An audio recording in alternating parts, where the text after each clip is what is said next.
we're going to look at Anish Giri's game from the 9th round in Tata Steel. He had the black pieces against Maxim Matlakov, and this turned out to be the only decisive game of the day.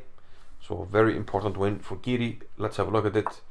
Matlakov opened with knight f3, the Reti, and now d5 by Giri. After g3, white intends to fianchetto and keep his options open, d3 or d4 or c4 depending on what black does.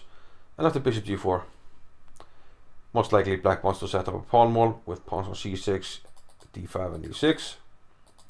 So it's useful to get the bishop out of that pawn chain. Bishop c2, c6, very solid, castles, and knight d7 keeps open the option of e6 or e5, most likely e6 though, because if you go e5, white has the option of undermining with c4. But knight d7 is flexible, h3, and here it's just a matter of taste. If you want to take on f3 or play bishop h5, Giri preferred to keep the bishop to h5, and now d4, not going for d3. So we're entering kind of d4 opening territory. Black went e6, and he sort of has two choices, either, well, maybe three, bishop to e7 or bishop to d6. And if you put the bishop on d6, you can select between knight e7 and knight f6. So either bishop e7, bishop d6 with knight f6, or bishop d6 with knight e7. White goes for c4, and now bishop e7. So it only remains to get the knight on g8 out and then castle. But white makes a committal move here. And why do I say that? Well, because after what happened in the game, d takes c4. White has some problems regaining this pawn. Let's have a look at if we try to keep it with a4, for instance. This stops b5. But still, a move like queen a5 followed by knight b6 sort of enables black to hold on to this pawn, and really can only bring one attacker here to attack the c4 pawn, and the bishop on h5. In such structures usually it's on c8, and that can make a difference in a lot of lines. So Matlakov did not fancy that. He instead went for the gambit. He played b3. Now Giri took, otherwise white might get a big center, so he accepts the sacrifice, and now white is hitting b7. Queen b6 offering a queen trade, of course that would benefit black, having just won a pawn. So queen a4, black gets his last piece out, rook b1 hits the queen, and we get another hit on the queen, which goes to c8. So white is getting some development for the pawn, but now he should be attacking b7, and probably he should have done so immediately.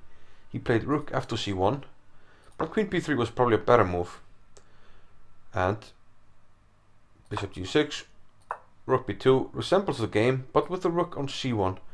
And we'll see in the game why that makes a difference, and Giri criticized this move, rook to c1. So let's see, rook f to c1, Giri castled, and now queen b3.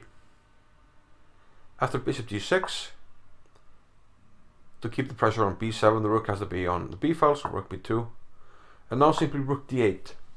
And the thing with including the rook on c1 is that once you take on b7, you're simply losing material because of bishop a3 when your rooks are poorly lined up. So that's why rook c1 wasn't the most accurate move. So yeah, rook d8, and Matlakov went a4 here, and now a5 by black.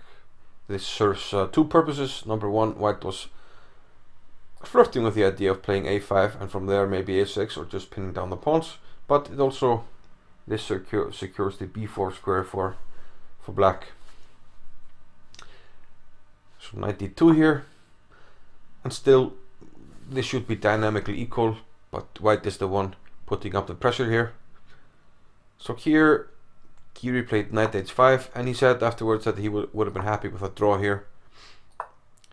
But Matlakov, he could have played bishop f4 again, and then most likely Giri would have repeated, and we could have had a threefold repetition. But Matlakov instead went knight c4. Now this covers a3, so there's no more bishop a3 tricks. So now black has to deal with the pawn on b7. How to defend it? Well, Giri decided to give up the pawn. And why not? It's quite difficult to defend here. One of the problems is that whenever you play a move like b6, you are exposing this diagonal when this bishop comes to life. So probably a practical decision here by Giri just to give up the pawn, and after queen takes b7, played bishop b4. So cutting off the protection to the queen, so white has to take on c8. And now knight a2, hitting the bishop on b4. And here Giri decided to take on e3. White took with the pawn. He can't take with a knight because this is still hanging in the air. The rook's lined up pretty badly here. So f takes e3 is forced. And now c5. Here Matlakov played knight d6, but he could have held the edge here with a computer move, rook d1. This perhaps isn't easy to see as c takes d4 is hitting the knight, but it turns out white gets the upper hand in all variations after knight takes b4. Now if rook takes c4, we play knight c6, and after the rook moves it has to be careful because there are knight forks here. So let's rook f8, rook takes d4, we're then defending the a4 pawn, and we're going to win the pawn on a5. So white has some chances with the 8 pawn in this line. The other option is to take on b4, but then rook takes b4. Let's say we take on e3, knight takes e3, and again this is a star of the show. This pawn is really easy to push for white and difficult for black to stop.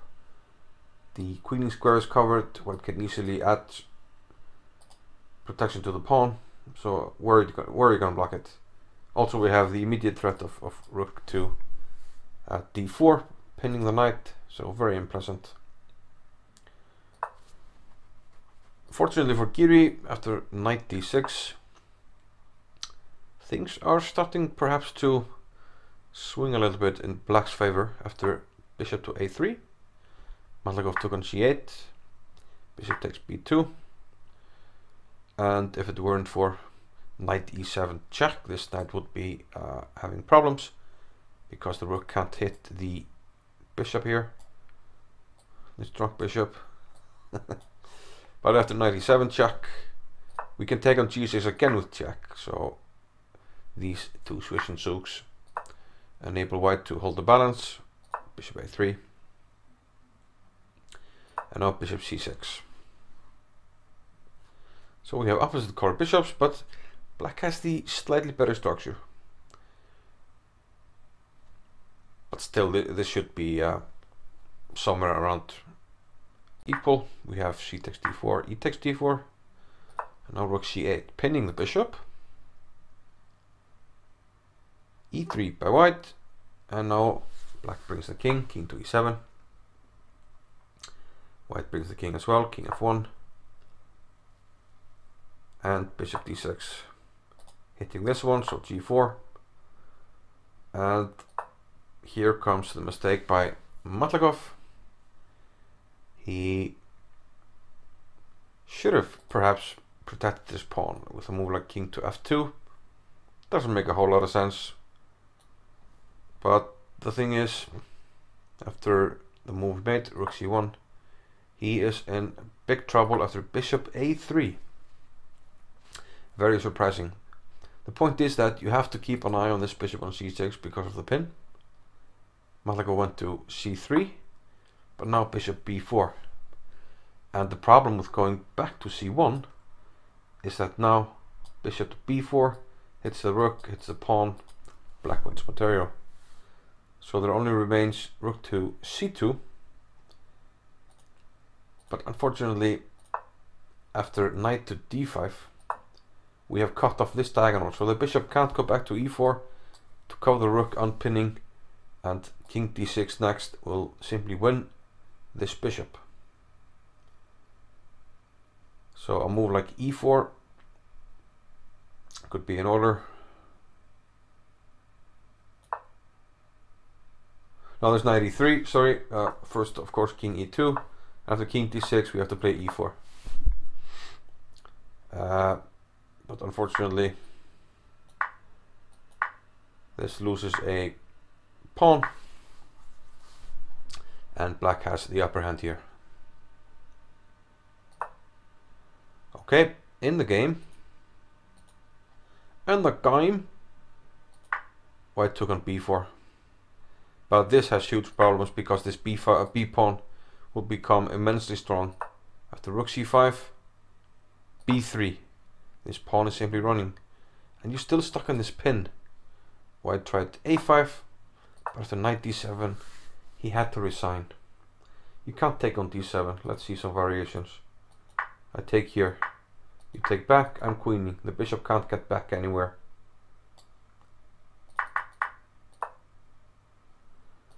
Rook c3, b2. If the rook leaves, we take this. Actually, b2 isn't even necessary. We can even take on c6 because the knight is covering b6. So if rook takes c6, there's b2. We're covering c1, so we're going to queen next. So yeah, a fighting game. I mean, it's difficult to win with black, so we can't really expect somebody to outplay somebody from the get-go. A big fight, and I mean, Giri was honest in an interview after the match. He said that you know, he was somewhat fortunate. You know, he just kept plugging away. He was defending. He was happy with the draw, but then he got fortunate and he played the final phase of the game well. He said himself, and so this leaves him half a point behind Magnus and Shakhrimamedyarov. So 4 rounds to go. Would be fun if we had a Dutch winner of the Tata Steel Tournament. Hasn't happened in a while. And yeah, I'll see you in the next one. I'm very tired tonight, but I'll see you guys. Bye bye.